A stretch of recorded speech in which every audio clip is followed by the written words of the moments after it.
नमस्कार साथियों, आपका स्वागत है सर्वे न्यूज में। वहीं आज राजस्थान विधानसभा चुनाव को लेकर एक ओपिनियन पोल जारी हो गए हैं, जिन पर आप यकीन कर सकते हो कि अगर किसी ओपिनियन पोल के अनुसार सरकार बनेगी तो इन्हीं ओपिनियन पोल के अनुसार ही बनेगी, क्योंकि आपको बता दें इन्हीं ओपिनियन पोल को सर्वे न्यूज ने जारी किया है। साथ ही साथ यही ओपिनियन पोल एबीपी न्यूज पर भी देखने को मिले। हालांकि 2-3 सीटों में अंतर देखने को मिला, लेकिन काफी हद तक सर्वे समान ही नजर आया। तो इसमें आपको बता दें राजस्थान की 4 लाख जनता ने अपने मत दिए हैं और बताया है कि इस बार राजस्थान में कौन सी पार्टी की सरकार बनेगी। हालांकि आपको बता दें राजस्थान के साथ ही साथ मध्य प्रदेश, तेलंगाना, छत्तीसगढ़ व मिजोरम में भी इलेक्शन है। आप उनको लेकर भी ओपिनियन पोल जानना चाहते हो तो हमारे न्यूज चैनल सर्वे न्यूज पर आपको मिल जाएंगे।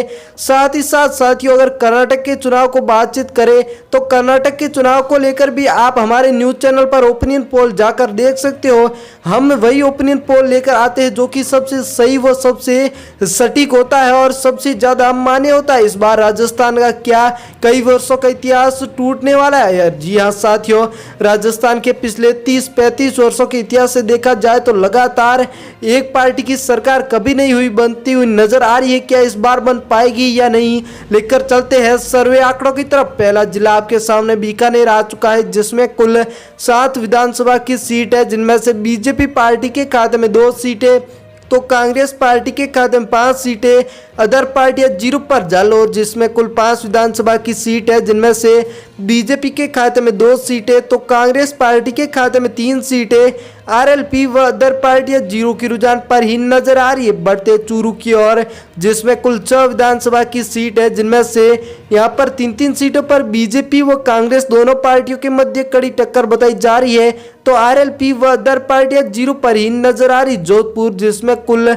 10 विधानसभा की सीट है, जिनमें से 3 सीटों पर बीजेपी पार्टी तो 5 सीटों पर कांग्रेस पार्टी, आरएलपी पार्टी 2 सीटों पर, अदर पार्टियां 0 की रुझान पर नजर आ रही। सीकर, जिसमें कुल 8 विधानसभा की सीट है, जिनमें से बीजेपी के खाते में 3 सीटें तो साथियों कांग्रेस पार्टी के खाते में 5 सीटें, आरएलपी व अदर पार्टियां 0 की रुझान पर ही नजर आ रही। जयपुर, जिसमें कुल 19 विधानसभा की सीट है, जिनमें से साथियों बीजेपी के खाते में 7 सीटें, कांग्रेस पार्टी के खाते में 12 सीटें तो अदर पार्टियां 0 की रुझान पर ही नजर आ रही है। हनुमानगढ़, जिसमें कुल 5 विधानसभा की सीट है, जिनमें से बीजेपी के खाते में 2 सीटें तो वहीं कांग्रेस पार्टी के खाते में 3 सीटें, आरएलपी व अदर पार्टियां 0 की रुझान पर नजर आ रही है। टोंक जिला, जिसमें कुल 4 विधानसभा की सीट है, जिनमें से बीजेपी के खाते में 1 सीट तो कांग्रेस पार्टी के खाते में 3 सीटें, आरएलपी व अदर पार्टियां 0 के रुझान पर ही नजर आ रही है। पाली की बात करें तो कुल 6 विधानसभा की सीट है, जिनमें से सर्वे के मुताबिक बीजेपी व कांग्रेस दोनों पार्टियों के मध्य 3-3 सीटों पर कड़ी टक्कर बताई जा रही है, तो अदर पार्टियां 0 पर। धौलपुर, जिसमें कुल 4 विधानसभा की सीट है, यहाँ पर चारों की चारों सीटें कांग्रेस पार्टी लेकर जाती हुई नजर आ रही। जी हाँ साथियों, बिल्कुल सही सुना, तो अदर पार्टियां 0 पर। कोटा, जिसमें कुल 6 विधानसभा की सीट है, जिनमें से बीजेपी के खाते में 2 सीटें तो कांग्रेस पार्टी के खाते में 4 सीटें, आरएलपी व अदर पार्टियां 0 के रुझान पर ही नजर आ रही। 12 जिला, जिसमें कुल 4 विधानसभा की सीट है, जिनमें से बीजेपी के खाते में 2 सीटें तो 2 सीटों के आंकड़े कांग्रेस पार्टी के खाते में, अदर पार्टियां 0 की रुझान के साथ नजर आ रही। बाड़मेर जिला, जिसमें कुल 7 विधानसभा की सीट है, जिनमें से बीजेपी के खाते में 2 सीटें तो कांग्रेस पार्टी के खाते में 4 सीटें, 1 सीट आरएलपी के खाते में, अदर पार्टियां 0 पर ही नजर आ रही। श्री गंगानगर, जिसमें कुल 6 विधानसभा की सीट है, जिनमें से बीजेपी के खाते में 4 सीटें तो इस बार कांग्रेस पार्टी पिछड़ती हुई 2 सीटों के साथ आरएलपी व अदर पार्टियां 0 पर नजर आ रही। भरतपुर की बात करें साथियों तो कुल 4 विधानसभा की सीट है, जिनमें से बीजेपी के खाते में 3 सीटें तो कांग्रेस पार्टी के खाते में 4 सीटें, आरएलपी व अदर पार्टियां 0 पर ही नजर आ रही। राजसमंद की बात करें तो कुल 4 विधानसभा की सीट है, जिनमें से यहाँ पर 2-2 सीटों पर बीजेपी व कांग्रेस दोनों पार्टियों के मध्य कड़ी टक्कर बताई जा रही है, तो अदर पार्टियां 0 पर ही नजर आ रही है। अजमेर, जिसमें कुल 8 विधानसभा की सीट है, जिनमें से 3 सीटों पर बीजेपी पार्टी तो 5 सीटों पर कांग्रेस पार्टी, आरएलपी व अदर पार्टियां 0 के रुझान पर ही नजर आ रही। बात करें करौली की तो कुल 4 विधानसभा की सीट है, जिनमें से बीजेपी व कांग्रेस दोनों पार्टियों के मध्य 2-2 सीटों के साथ कड़ी टक्कर बताई जा रही है। तो अदर पार्टियां 0 पर ही नजर आ रही। भीलवाड़ा की बात करें तो कुल 7 विधानसभा की सीट है, जिनमें से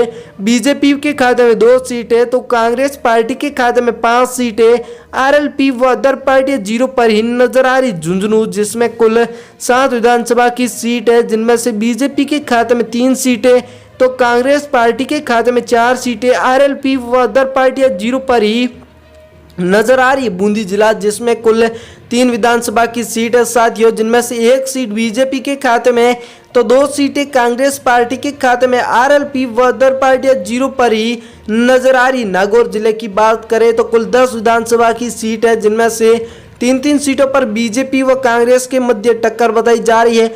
तो आरएलपी 4 सीटों पर नजर आ रही है, तो अदर पार्टियां 0 पर ही नजर आ रही है। अलवर जिसमें कुल 11 विधानसभा की सीट है, जिनमें से बीजेपी के खाते में 3 सीटें, तो कांग्रेस पार्टी के खाते में 8 सीटें, आरएलपी व अदर पार्टियां 0 के रुझान के साथ नजर आ रही। दौसा जिला जिसमें कुल 5 विधानसभा की सीट है, जिनमें से बीजेपी के खाते में 2 सीटें, तो कांग्रेस पार्टी के खाते में 3 सीटें, आरएलपी व अदर पार्टियां 0 के रुझान के साथ नजर आ रही है। वहीं उदयपुर की बात करें तो कुल 8 विधानसभा की सीट है, जिनमें से बीजेपी के खाते में 3 सीटें, तो यहाँ पर कांग्रेस पार्टी के खाते में 5 सीटें, आरएलपी व अदर पार्टियां 0 के रुझान के साथ ही नजर आ रही है। सिरोही जिसमें कुल 3 विधानसभा की सीट है, जिनमें से 2 सीटों पर बीजेपी पार्टी, तो 1 सीट पर कांग्रेस पार्टी, आरएलपी व अदर पार्टियां 0 के रुझान के साथ ही नजर आ रही। साथियों इस बार राजस्थान के चुनाव को लेकर बातचीत करें तो राजस्थान में माहौल बहुत ही ज्यादा